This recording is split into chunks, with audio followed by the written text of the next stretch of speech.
السلام عليكم، ازيكم يا ابطال؟ ان شاء الله تكونوا كويسين وعلى طريق النجاح معانا مكملين، وان شاء الله الصوت المرة دي يكون احسن من المرة اللي فاتت، لان في ناس كتير اشتكت من الصوت. اوكي، دي الرحلة اللي احنا بنعملها كل فترة والتانية، الرحلة اللي احنا بنتكلم فيها من القلب للقلب، بندردش في مواضيع تهمنا كلنا.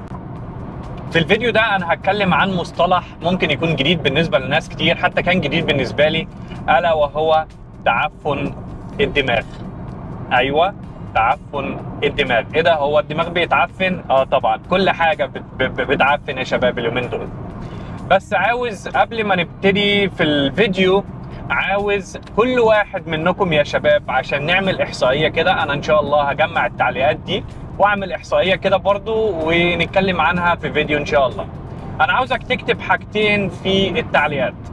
عاوزك تكتب اخر 24 ساعه انت عملت ايه، ويا ريت تكون محدد، حاجه فعلا فادتك او انت شغال عليها. يعني مثلا امبارح في اخر 24 ساعه، طبعا هنشيل منهم هنقول ساعات النوم، ولكن احنا بنتكلم في مؤخرا مثلا امبارح. انا ما اعرفش انت بتتفرج على الفيديو ده امتى، ولكن اول حاجه عاوزك تكتبها هي انت عملت ايه، حاجه لنفسك، كرياتيفيتي، يعني حاجه انت استفدت بيها. مثلا لعبت رياضه، ممكن تكون حاجه انت بادئها من زمان، بس حاجه فعلا في اخر 24 ساعه انت عملتها لنفسك، مش اللي هو انا كنت شغال، انا بروح الشغل، لا، حاجه لنفسك. ده رقم واحد. الرقم اتنين، ودي الحاجه اللي برضه هتبقى مثيره للاهتمام، الا وهي عاوزك تفتكر انت، او تحاول تفتكر انت ضيعت في اخر 24 ساعه قد ايه وقت على السوشيال ميديا. يا ريت، عاوزين يا شباب اكتب، حتى لو مش هتكمل الفيديو، بس انا هلم التعليقات دي ان شاء الله واعمل عليها احصائيه. انت في اخر 24 ساعه عملت ايه حاجه لنفسك، وانت في اخر 24 ساعه ضيعت او تعتقد انت ضيعت وقت قد ايه على السوشيال ميديا في حاجات اللي هي ما ضافتش اي فاليو او قيمه ليك، زي مثلا تعليم، زي مثلا حاجه انت استفدت بيها.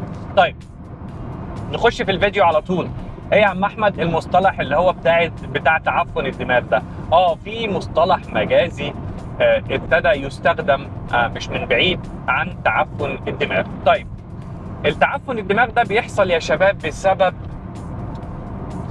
استهلاك السوشيال ميديا، بسبب الوقت اللي احنا بنقضيه على السوشيال ميديا كتير. انا كل شويه افكر في الصوت، وان شاء الله يكون الصوت كويس عشان تبقى فعلا رحله ممتعه. طيب، السوشيال ميديا شباب اللي انا هتكلم فيه ده، او يا ابطال اللي انا هتكلم فيه ده، عاوزك تحطوا اضراره، او تحط اضراره 10 اضعاف لطفلك، لاخوك الصغير، للجيل الصغير.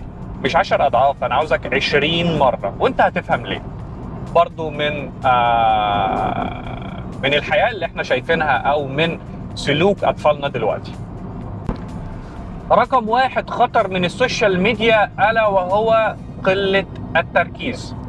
تروح سيادتك او سيادتك، مع احترامي طبعا للجميع، للدكتور، او تبتدي تشتكي مثلا لاخواتك، او تبتدي تشتكي للي حواليك: انا ابني تركيزه بقى صفر، انا ابني او اخويا الصغير او اي.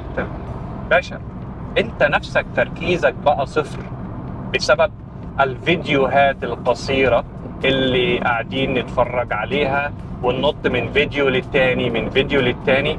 انت تعرف ان الاحصائية بتقول من سنة 2015 ل 2019 الاتنشن سبان، اللي هو مدى الانتباه، بقى كام عندنا احنا الكبار؟ 6 ثواني. لذلك دلوقتي احنا بقينا مشدودين للفيديوهات القصيرة اكتر من الفيديوهات الطويلة. ولكن الخطر بقى على اطفالنا اكبر، لان احنا جيل، او احنا الكبار، احنا شفنا او عاصرنا حياة الفيديو. يا باشا، احنا كنا بنتفرج على فيلم 3 ساعات في التلفزيون. مين دلوقتي مننا يقدر يقعد نص ساعة قدام مثلا فيديو الا من رحم ربي، الا الابطال اللي هم فعلا بيتعلموا وبيبتدوا يقسموا وقتهم. انا اتفرج على 5 دقايق وبعد كده اقوم مثلا مش عارف اعمل ايه، اللي هم عندهم حنكه لو انا اقدر استخدم الكلمه دي، ان هم ازاي يقضوا وقتهم، ازاي يستغلوا وقتهم. بس نرجع تاني للموضوع. فسيادتك يا باشا 6 ثواني، 6 ثواني انت الفيديو شغال بصباعك، 1 2 3. فالفكره، هل تقدر دلوقتي تقول لي انت في اخر نص ساعه يمكن قبل ما تخش على الفيديو ده اتفرجت على كام شورت؟ اتفرجت على كام فيديو قصير اللي هي الشورتس على يوتيوب، على السوشيال ميديا بصفه عامه؟ ممكن ما تفتكرش. ولو قلت لك ما تفتكرش العدد. ولو قلت لك طيب انت ايه المواضيع اللي كانت في الشورتس دي او كانت في الفيديوهات دي؟ يعني لو انت افتكرت هتقول لي كان في كلب مش عارف بينط فوق السحاب، وقطه كانت مش عارف بتولد، ومش عارف ايه، حاجات لو كتبتهم على ورقه مش هتعرف تطلع منهم جمله مفيده. فاول خطر واضربه في 20 هو قله التركيز. طفلي ما بقاش مركز. طب اعمل ايه؟ يعني مش هنقول طبعا شيل الموبايل من الطفل لان ده شيء خلاص اتفرض علينا، ولكن خلي عندك كنترول اوفر الفيديوهات اللي بيتفرجوا عليها. حاول انت، وده واجب عليك، ان انت تقعد مع الطفل تبتدوا تعملوا حاجه مشتركه يكون فيها ابداع اكتر، يكون فيها تفكير اكتر، مش اللي هو بس يعني بقت مصيبه. والله العظيم ان انت تخرج تبص مثلا قاعد في مطعم، ولا تخرج مثلا ايا كان وتبص تلاقي الاسر قاعدين مبسوطين بيتكلموا الناس الكبيره، والاطفال حواليهم قاعدين كل واحد على الموبايل قاعد. وهنا قله التركيز، لان انت بتدخل معلومات، او الطفل معرض لمعلومات كل 2 3 قاعد عمال يقلب في الفيديو قاعد. فالمخ بيعفن زي ما قلنا، بيستهلك، والتركيز مفيش، والذاكره في الضياع يا باشا، لان مفيش انت مش قادر تفتكر. انت 3 ثواني في فيديو، 3 ثواني، زائد ان المشاعر بتاعتك وبتاعه الطفل اللي هي الثاني 20 في 20 مره ضعف، مضروبه في خلاط. انت في فيديو عن مش عارف اخبار سلبيه، وبعد كده يجي لك فيديو عن حاجه دينيه، وبعد كده يجي لك فيديو عن مش عارف الذكاء الاصطناعي عامل لك فيديو ان مش عارف مين ماشي على السقف. يعني في حاجات كتير، فمشاعرك مضروبه في خلاط. انت تلاقي فيديو بيتكلم عن اخبار سلبيه، مش عارف مين عمل ايه في مين، وبعد كده فيديو عن مش عارف حقائق دينيه، وبعد كده فيديو عن حقائق بتنجانيه، وبعد كده فيديو، وتبص تلاقي نفسك انت مشاعرك مضروبه في خلاط. يعني انت مش عارف تفرح تبكي، تفرح تبكي، عارف انت قاعد مش عقلك مش قادر يواكب اللي انت كميه المعلومات اللي انت بتديها له ده. فده خطر كبير جدا. تاني حاجه معانا، وانا قلت اضربها في 20 مره، الا وهي الكسل العقلي. يعني انت دلوقتي بقى عقلك كسول، لان كل حاجه طبعا الفيديوهات دي بتعلي الدوبامين، والدوبامين هو هرمون السعاده بيوصل للمخ. لا انا قاعد مأنتخ.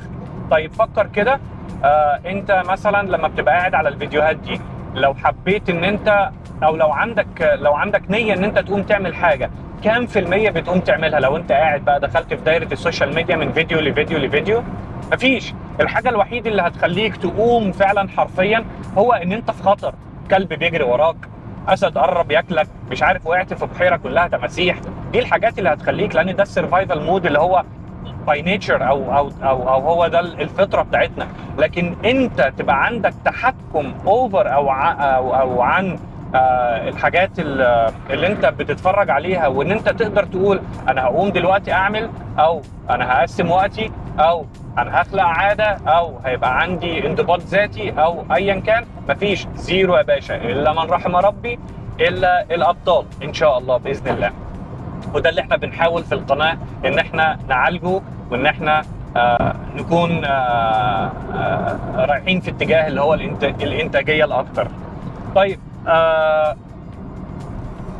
وما تنسوش اللي انا بقول عليه ده، اضربه 20 مره لطفلك.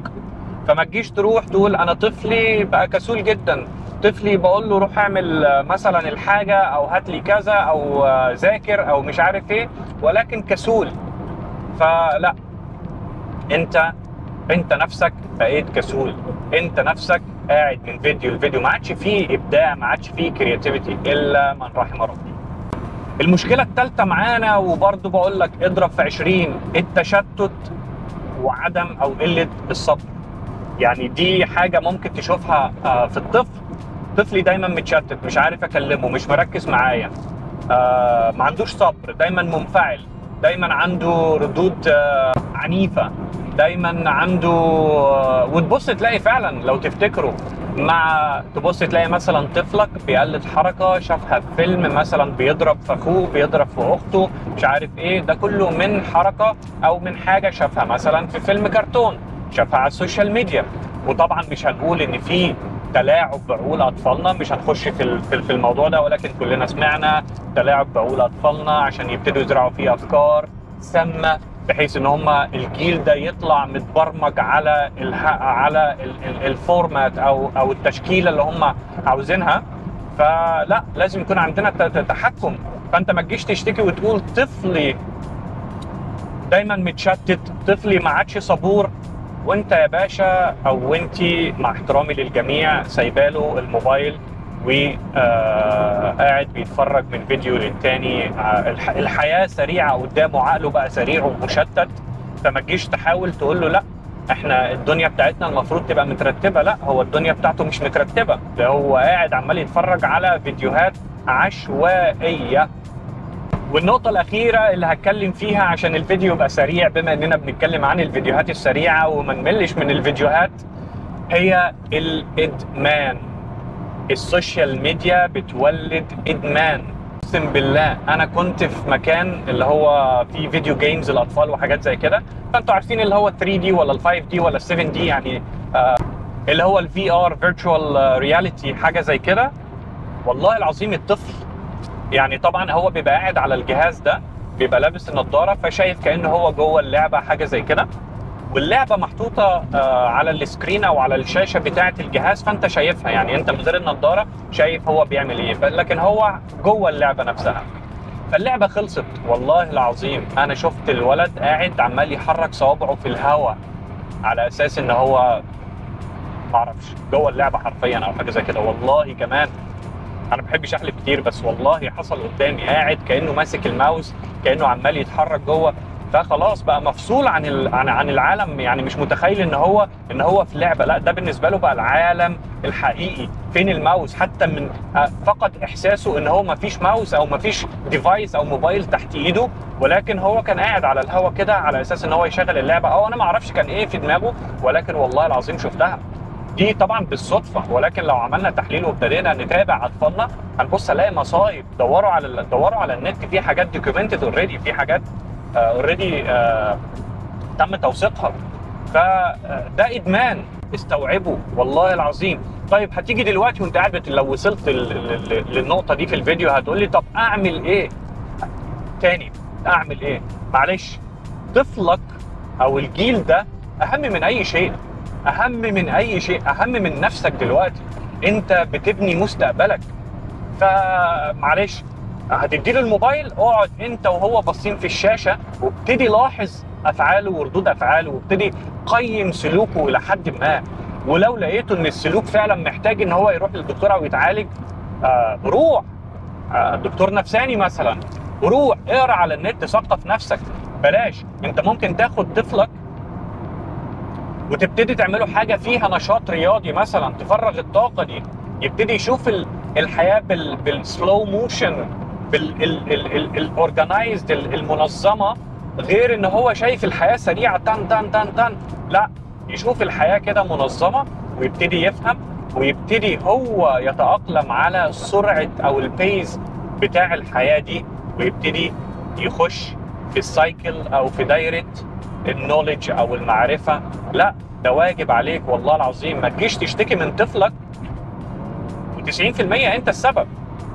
طبعا في اكسترنال فاكتورز، في عوامل خارجيه زي المدرسه، صحابه في المدرسه، الاطفال بيبصوا لبعض، انا معايا ايفون، انا معايا سمارت ووتش، انا معايا مش عارف نظاره بتوريني ايه، انا الحاجات دي كلها اوكي، ولكن لازم تكلم طفلك عند مرحله معينه، لازم تبتدي تتكلم معاه باسلوب بسيط هو يفهمه، تبتدي ترسم له المستقبل قدامه، ان انت لو مشينا في الاتجاه ده وتعلمنا ده، وده واجب عليك تاني، ده واجب عليك ان انت تبتدي تأهل طفلك ان هو يكون شخص ذو فاليو، ليه قيمة في المستقبل، مش another break in the wall. وده مصطلح ممكن هتسمعوه مني كتير. انا بكره المصطلح ده. كان في اغنية، يمكن دي تاني مرة في فيديو اقول انا بكره ان انت تكون طوبة في جدار، اللي هو يلا طوبة اتحطت في جدار. لا لا يا باشا، انت لازم تكون ذو قيمة. الوقت اللي ضاع منك ده، لو انت عندك طفل حاول عوضه فيه. طيب ده كان فيديو سريع، معرفش سريع قد ايه، ولكن اتمنى يا شباب ان احنا فعلا فعلا فعلا نخلق لنفسنا ولاطفالنا قيمة في المجتمع دي، وما نخليش السموم والاجندات تأثر علينا وعلى اطفالنا. حاول علم الالجوريثم في السوشيال ميديا. الفيديو السلبي اعمل له اكس، انت بتعلم الالجوريثم بتاع السوشيال ميديا. والفيديوهات التعليميه اللي هي ذو قيمه، هتديني معلومه جديده، هتعلمني حاجه، ممكن تتفرج عليها. مش لازم تعمل لايك، ولكن مجرد ان انت قعدت اكتر من ثانيتين خلاص الالجوريثم عرف ان انت بتحب النوعيه دي. ولكن الحاجات السلبيه، الحاجات اللي ممكن تاثر على دماغك ويبقى عندك دماغ معفنه، بلاش منها، اعمل عليها اكس. انت بتعلم السوشيال ميديا ان انا بلاش تظهر لي الفيديوهات دي سيبها للناس اللي عندهم طاقه سلبيه طول الوقت. انا طاقتي ايجابيه، وان شاء الله باذن الله هطلع من السايكل ده، وان شاء الله هكون انسان ذو قيمه في المجتمع. وهختم الفيديو يا شباب ان انا بجد هوصيكم وهوصي نفسي على اطفالنا، على الجيل اللي جاي ده ان شاء الله باذن الله، بحيث ان احنا نخلق جيل ذو قيمه في المجتمع. واشوفكم على خير الفيديو اللي جاي ان شاء الله، ومع السلامه.